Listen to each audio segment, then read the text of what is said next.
Let's move on then to the situation more broadly with respect to war, and let's bring the wonderful Jens Stoltenberg on screen. We got to say bye-bye to Jens, because as of yesterday, he is no longer Secretary General of NATO. So bye-bye, Jens, and hello to Mark Rutte. So here's John Healey, our Secretary of State for War, saying thank you to Jens Stoltenberg for your decade of outstanding leadership at NATO. You've strengthened our alliance and our collective defence. UK commitment to NATO is unshakable. We look forward to working with Secretary General NATO, the new one, with ironclad support for Ukraine and for our allies. And of course, this was very much a feature of Mark Rutte. Here he is. He waves at everybody when he arrives on stage. He's clearly very happy to be in the job. He said thank you to Jens for the work that he's done and so on. But we have a little bit of video here from this clip. Let's just have a listen to a few seconds of what Mark Rutte had to say. But we must go further and faster to meet the enormous challenge ahead.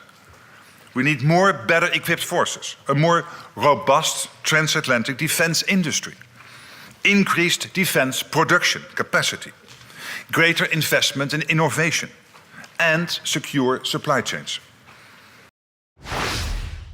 So secure supply chains, very important. We'll come on to that in a second. The main focus of his presentation, though, was support for Ukraine and his determination to see Ukraine in NATO. So clearly no stepping back from that position. In fact, they're accelerating that process now, or at least they will be under his leadership. But on the supply chains front, everybody would be glad to know. Well, first of all, we'll mention this from March this year. UK chip plant could close following Apple order loss.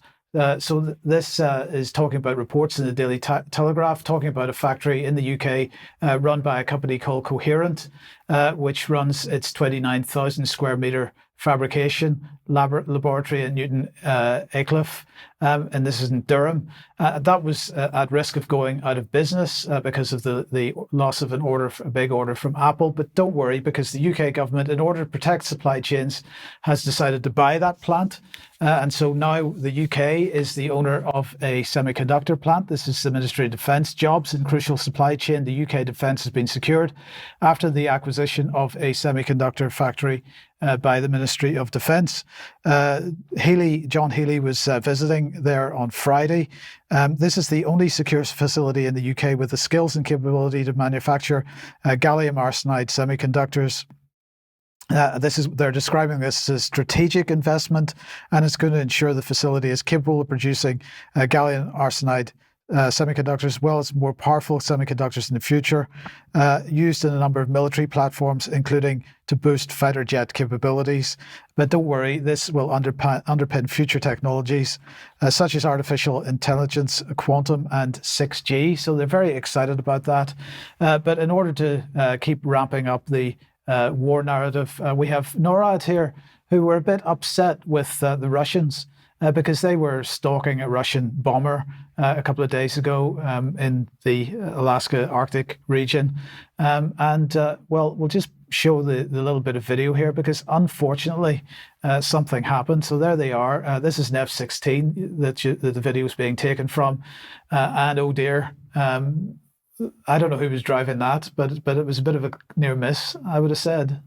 Anyway, they were very upset that the Russians did this, that the Russians would dare to attempt to bearing in mind that this was international airspace and there was no reason at all why anybody should be stalking anybody.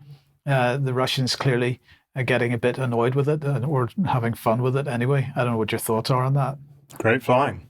It was great flying, yes. Well, let's move on from warfare then and come back.